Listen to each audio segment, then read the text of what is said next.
O repriză de fotbal, 45 de minute până la meciul de la care România așteaptă o nouă minune, România sportivă, România fotbalistică așteaptă o victorie a Stelei care în acest moment poate părea imposibil. Avem echipele de start, cum vă spuneam, ne vom vedea imediat. Vă spun în acest moment că Stanciu este capitanul Stelei, cel care va încerca să conducă echipa spre o victorie în această seară cu Manchester City. La 21:45 e meciul, însă în urmă cu doar câteva minute, Laurențiu Reica, declarații pentru ProTV. O oră până la începutul meciului, cât de mari sunt emoțiile acum? Sunt emoțiile normale dinaintea unui meci oficial. Nu este nimic în plus. Într-adevăr, este un meci de calificare pentru grupele Champions League. Meci important pentru noi, dar mă simt la fel ca la oricare alt meci. Spuneați înainte de partidă că Steaua va ataca. Rămâneți la aceeași părere? Veți merge să atacați pe City? Normal că încercăm să ne facem jocul, încercăm să marcăm goluri. Este foarte important să facem acest lucru, mai ales dacă ne dorim să ne calificăm mai departe. Deci trebuie să încercăm să ne impunem, să ne facem jocul. Ați pregătit vreo surpriză lui Guardiola? Nu cred că cunoaștem foarte bine. El cunoaște echipa noastră, noi cunoaștem echipa lui. Cred eu că depinde foarte mult astăzi de forma jucătorilor și de cum vor intra pe teren. Fi 55.000 de oameni în tribune, cum credeți că va fi atmosfera? Eu m-aș bucura foarte mult să fie aproape de echipă, să-i ajute, iar echipa noastră să-i bucure la sfârșitul meciului. L-am văzut pe Laurențiu Reica, mergem din nou la Național Arena, acolo unde oamenii încep să se adune, încep să se strângă în tribune. Sunt așteptați 50.000 de spectatori pentru un nou miracol al Stelei cu Manchester City de la 21:45 de minute. Avem un nou invitat special la microfonul ProTV, de data aceasta alături de colegul Adrian Costeiu la tribuna VIP. Bună seara, bun găsit, Ali! Bun găsit, într-adevăr, l-am lângă mine pe Eduard Iordănescu, fostul antrenor al Pandurilor. Domnule Iordănescu, cum credeți că va fi partida din această seară? Bună seara împreună! Toți suntem nerăbdători să vedem jocul, nu? Și ca suporteri români pentru fotbal românesc, pentru Steaua și, sigur, și curiozitatea de a vedea City la București. City care este condusă de pe margine de un antrenor poate cel mai titrat în momentul de față din fotbal mondial. Sigur, e un statut diferit între cele două cluburi, în primul rând, și toți ne dorim ca în teren această discrepanță foarte mare să nu se vadă în joc. Cred că și Steaua are o serie de aturi de partea ei și sperăm ca să producă un rezultat care să-i dea speranțe, pentru că e foarte important atât pentru Steaua cât și pentru fotbal, pentru imagine și pentru perspectivă. Să poate Steaua să reușească acest lucru având în vedere discrepanța dintre cele două loturi și a banilor investiți în cele două echipe? Eu am văzut primul joc din campionat al lui City, am fost foarte curios să văd City în nou format. Am mai văzut și două jocuri amicale. Mi se pare că City încă nu este definită, nu este funcțională, nu este la capacitate maximă.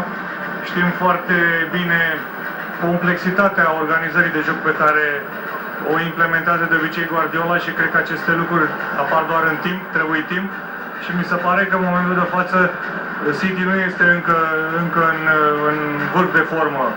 Încă se caută, încă încearcă să pună la punct automatismele de joc și nu în ultimul rând are un singur joc oficial față de Steaua, care deja este într-o formă sportivă și într-un ritm ceva mai bine din toța de vedere. Și aici sper că reușim să ne folosim de aceste detalii.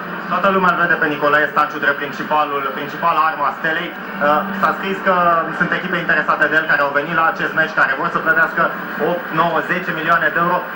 Cum credeți că va juca Stanciu și cum credeți că va face față presiunii? În primul rând, e un jucător extraordinar cu foarte mult potențial, un jucător valoros care poate să mai progreseze în continuare. Nu și-a atins plafonul din punctul meu de vedere. E normal să se vorbească despre un jucător care traversează o perioadă foarte bună, care a fost decisiv în dubla manșă cu Sparta Praga, contat enorm în economia jocului, au contat realizările lui, la fel și în campionat și atunci, sigur, lumea vorbește. Atrage atenția, acum eu sper ca el să gestioneze foarte bine și sunt sigur că o va face, pentru că îl cunosc destul de bine, am colaborat împreună la o perioadă la Vaslui și știu că e un jucător care absorbe foarte bine presiunea și sunt sigur că va folosi tot acest moment în favoarea lui. Sperăm să fie decisiv și în seara asta. Ce ar însemna pentru fotbalul românesc o calificare a Stelei în grupele Champions League? Nici nu vreau să-mi imaginez. E sigur, dacă ne gândim ce ar însemna pentru City să rateze calificarea și deja, nu știu, ne apucă așa puțin ne încearcă un sentiment de emoție extraordinar. Ar fi ceva fantastic pentru fotbalul românesc, pentru perspective, pentru imagine, cum am spus, sigur și pentru Steaua. Totuși cred că Steaua examenul major l-a dat cu Sparta Praga, pentru că au fost două cluburi mai aproape ca valoare unul de celălalt și Steaua a trecut cu brio acest examen, a făcut un pas foarte mare, iar din această dublă manșă are mult mai multe de câștigat decât de pierdut. Deci, până la urmă, sperăm că dacă nu va reuși să meargă mai departe, să lasă o impresie bună și să iasă cu capul sus. Dar trebuie să credem în șansa asta. Mulțumesc, domnule Iordănescu, cam atât de aici. Vom reveni pe Arena Națională pentru mai multe reacții. Mulțumim, Adrian Costeiu, de la Național Arena. Să vedem acum cine vor fi cei 11 actori ai Stelei în blockbusterul din această seară cu Manchester City. Sunt cei 11 jucători trimiși pe teren de Laurențiu Regekamp cu Niță în poartă, o linie de fund cu Enache, Tamaș, Toșca și Momcilovici. Achim și Muniru sunt cei doi mijlocași defensivi. Muniru este cel care ia locul absenței importante a Stelei, Pintili, Popa, Stanciu și Hamrun, cei trei mijlocași ofensivi în spatele lui. Golubovici, vârful Stelei din această seară, jucătorul sosit în această vară la Steaua. Stanciu este capitanul acestei echipe care are aproape obligația de a încerca o minune în această seară în fața a 50.000 de steliști. Este echipa de start a Stelei, așadar o vom vedea și pe aceea lui Manchester City imediat, însă înainte de asta să vă spun că sunt 500 de suporteri veniți din Anglia pentru Manchester City și, bineînțeles, înainte de a merge la stadion, au golit sticlele de bere în centrul vechi din București, acolo unde încă se află colegul Daniel Nițoiu. Bună seara, bun găsit din nou, Daniel!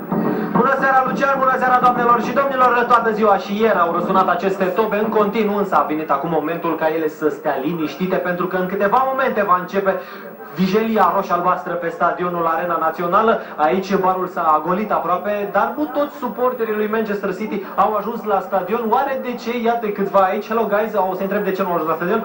So why aren't you at the stadium? I didn't find tickets for the game, so I remained. N-au bilete. I'm so sorry. So you're gonna stay here and watch the game? O să stați aici și o să urmăriți meciul? We are staying here, yes, for the game. Ok, spun că vor rămâne aici și vor urmări meciul. So, some cheer up for your team? Manchester City! Manchester City, yes.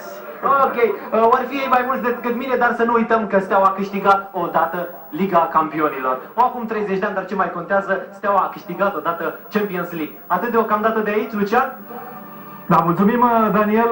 Într-adevăr, suporterii au plecat la stadion până la urmă, după ce au umplut terasele în centrul vechi.